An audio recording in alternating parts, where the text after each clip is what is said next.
The only place that gives you 757 high school and college sports talk on a nightly basis. It's the 757 at 6 on ESPN Radio 94.1. All right, welcome back to the 757 at 6 on this 14th day of May, the year 2020. It's a Thursday, a throwback Thursday with us here on ESPN Radio 94.1. Matt Hatfield, and we have a couple of special guests with us on the line. He's been on the show before. You know him as Coach Charles Hatcher. Yeah, all you Norview fans out there, you know Coach Hatcher. We've had him on the show before. He was the first African-American to be voted Norfolk's most outstanding basketball player back in the 1960s. Also does a fine job with Sports Inside and Out, Legends of Sports, his podcast, all the different things he's involved with. And I know he's got with us as well the great Leroy Keyes from George Washington Carver High School in Newport News, a two-time unanimous All-American at Purdue, College Football Hall of Famer, third overall pick by the Philadelphia Eagles in the 1969 NFL Draft. We say hello to Coach Hatcher and Leroy Keyes tonight here on ESPN Radio 94.1. Guys, how you doing? Matt, it's good to be here with you, Matt, and good to be with the best of the best. Good teamwork to make a dream work there, and you got a great show, and we're so happy to be involved, particularly with the Legends of Sports program, and support you in any way down there because you're doing a great job, particularly for the Legends. Yeah, we appreciate it. It was great to catch up with you and Charlie Scott about a year ago when we had Will Driscoll in here from the Virginia Sports Hall of Fame. First up, before I get to Leroy, tell me how you got to know Leroy and just how impressed you are with his career. It goes so far back. You know, we with the Legends, we go back a long, long ways, both in football and basketball. But because of our affiliation with the NFL alumni through Nick Nicolosi, and the relationship with Leroy goes so by gracious. People don't know this guy almost went to West Point at one time. So it goes that far back, and it's very, very stable for us to be able to bring the content of the great legends of sport, particularly with a guy like Leroy. Not only is a great friend, very few guys, Matt, you can have a two-time Heisman Trophy runner up. I guess it was the luck of the draw, but 2 times? That's a pretty interesting piece. But his show is so vital to us because he is the number one. Keys to the Locker Room is the number one podcast for Legends on Sports. But we're happy to be with you, man, because this is home. This is Tidewater. We got a cat like you, man. We got a good conduit to bring some of the great names of sports that's made an impact on Virginia and the world right there on your show there in Virginia Beach and the Hampton Roads area, my friend. Well, we appreciate it, Coach. And Leroy Keyes, he is a College Football Hall of Famer, Virginia Sports Hall of Famer, Mount Rushmore of Purdue. How are you, sir? I am fine, thank you, Matt, and thank you for having us on this afternoon. I'm just ecstatic. Anytime I get to talk to relatives and friends in the 757, that in itself is a blessing. And like we stated earlier, because of this corona, we sometimes had to use other measures, but quite naturally, I'm elated, and let's just kick it off, have fun. Yeah, what are you up to these days? I mean, we'll get to your playing career and some of those great memories here in a moment, but what are you up to these days? Man, I hate to say this, but I'm just being lazy, man. I mean, at 73, it's not too much you can do. I got two young sons who are still trying to refine my golf game at this stage of my life, but out here in West Lafayette, Indiana, I'm still close to Purdue.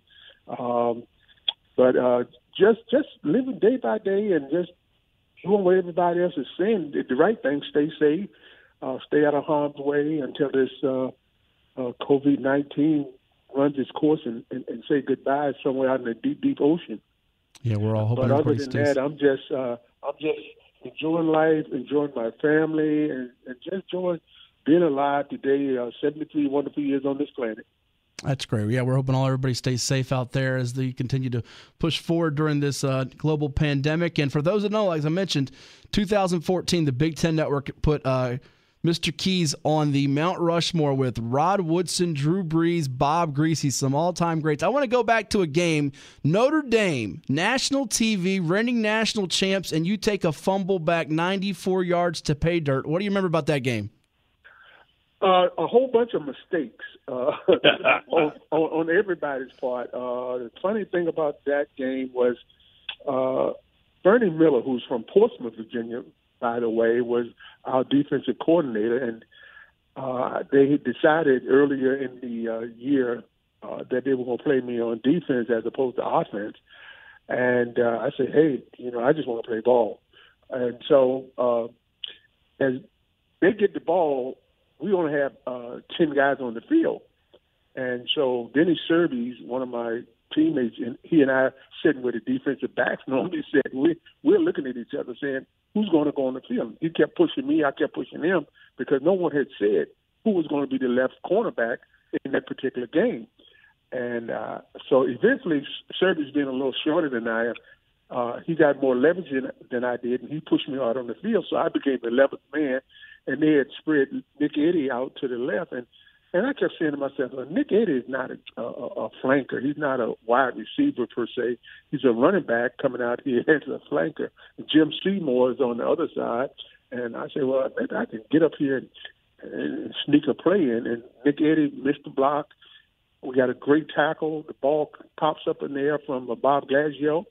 And luckily, number 23 was standing there. And I said, oh, you got to be kidding me. National television? I recover a ball in the midair, and I got number green grass and stripes between me and the end zone. Life doesn't get any better than this. The only thing you worry about when that happens is in college, you run 40-yard sprints. I'm saying, Leroy, 100 yards or 95 yards is a long way to throw the football. But I say, on this day, touchdown Jesus is watching you. The Pope is watching you. Do not let Aaron Parseghian or be a Woody Hayes and jump out on the field and trip you. Stay in the middle of the field and just run as hard as you can. It was truly something that I didn't think was going to happen. But right after that, what I do remember is that Seymour and Hanratty were having a great day against Bob Corby, our right cornerback. And I remember when we got back to campus, because we lost that game, they had a great defense with Alan Page and Kevin Hardy and all those guys. When we got back, Coach Mollenkoff decided, Leroy, they had a great game up in South Bend against the Irish. Starting this week, you will go and flip-flop with the other team's best receiver. So that was the rest of my year. But Notre Dame, nationally ranked champs, Michigan State, whoever we played, I just said, hey, Leroy, just represent the 757, George Washington Carver High, to the best of your ability. Well, that gets me to my next question here. Talk with Leroy Keyes, the great from George Washington Carver High School in Newport News, All-American College Football Hall of Famer at Purdue on the 757 at 6 on ESPN Radio 94.1. Was there a major sense of pride back then about being from this Hampton Roads area? I imagine it wasn't referred to as the 757 like it is today and in those times when you play, but what was kind of the thought process? Was it that? It was that because, growing up in Newport News, with all the schools being segregated at the time, quite naturally, we looked at Warwick High School, we looked at Newport News High, we looked at Granby, we looked at Craddock, all the schools over in the Norfolk area, being a three-way athlete in high school at the time, running track, being a long jump in track and field and running on relay teams, and being a basketball. I think I should have played basketball instead of football as I look back on it now. But I played against IC Norcom over in Portsmouth, Booker T. Washington, East Suffolk, Crestwood, and those schools on that side of the James. And then when you get back on our side, we had Booton Heights, we had James Weldon Johnson, we had Phoenix, and we had Huntington High School, which was our rival. And so when I decided to give Purdue my signature and said I wanted to continue my education in West Lafayette. To be honest with you, man, I didn't even know where Purdue was located. But it was an opportunity to say, okay, trust what your teachers have already instilled in you. You're a good enough athlete and you're a good enough student athlete to go anywhere in the country. But Purdue pursued me better than anybody else, and I don't know if I wanted to get up every morning at 6 o'clock and salute anybody in the Army. So Purdue was it, and the whole relationship just involved because being from the Tidewater, I followed Benny McRae, I followed Earl Faison, I followed Chris Hamburger, I followed Norm Snead, some of the icons who had left that peninsula area on my side of the river who had gone on. And then playing against Charlie Stoops and Johnny Morris and some of the icons over there in the Norfolk area, basketball, Jesse Lyman, Willie Lanier, and the guys out of Maggie Walk and Armstrong up in Richmond. It just enlightened me and said, Leroy, you can compete with these guys, and just don't think inside the box. Think outside the box. And when I got out here to Purdue, I just said, hey, I played against some great athletes in high school, and I played with guys who had great names. And I said, the only thing you can do is represent what they consider to be the outer region, which I consider to be the untouched region, because there was a lot of talent in that area. Oh, yeah. Well, what's rare about your skills and your game back then and now the times, you don't see many players that perform in all three phases. I mean, Charles Woodson's one of the few that comes to mind that did it on offense, defense. You did it on offense, defense, and special teams, Leroy, and you're drafted by Philadelphia. You end up switching to safety after entering as a running back. Take me back to your reaction getting drafted then, and how do you feel about things looking back on it at that time when you went into the NFL? Well, everything is so fast when you get to that level. When you're in college, the speed is about, when you say 4.5, 4.6, you think you're fast. But when you get into pro ball, these are grown men who work out daily. This is their livelihood. You play well, or you don't play, and you are on the waiver wire heading somewhere else. When the Eagles drafted me behind O.J. and George Creek from Notre Dame, I was ecstatic. But the biggest situation is when you get up there, you're playing well. They got a marquee quarterback in Norm Snead, because they traded Sonny Jurgensen down to the Redskins. And so I get to say I'm playing with my homeboy Norm for the first time in my life, coming out of Wake Forest. But Tom Witterschick was the big gun in Philadelphia at the time. And so I was really not given an opportunity in Philadelphia, I think, justifiably, to carry the ball and show what I could do as much as I wanted to do. And so we go to San Francisco to play the 49ers, the last game of the year. And in scrimmage out in Palo Alto, Adrian Young, a linebacker from USC, steps on the back of my Achilles tendon on my right foot, and I snapped. And then I come back to Philadelphia. It pops totally, surgery, back-to-back on my right Achilles tendon. And management, quite naturally, was thinking, we're not going to have this guy we've given all this money to sitting on the bench. But knowing that I had played some defense, they said, well, we'd rather have you tackling people than have people chasing you, or you chasing someone else and you rupture your Achilles tendon again. So based on that, I think the Eagles made a good decision. But then we went from Jerry Williams to Ed Kayak to another coach. And it seemed like Bill Bradley and I were inside, Nate Ramsey and Al Nelson were on the corner. But for some reason, they came up on a deal that they couldn't refuse. Gary Pettigrew from the Jets, for Leroy Keyes and Ernie Callaway, and then Hank Stram stepped in and said, "I want Leroy in Kansas City." All of it was about a business.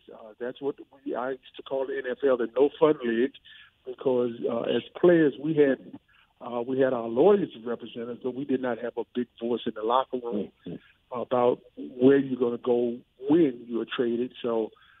But the experience was great, and just living in Philadelphia, because I did return back to Philadelphia after my playing days were over in Kansas City, and life goes on. You got to now go out and find a job, and that's what I did, and I was blessed to find a job in the educational system in Philadelphia for 19 years with the school district of Philadelphia, and had a great life in the Philadelphia area before I came back out here to Purdue in 95.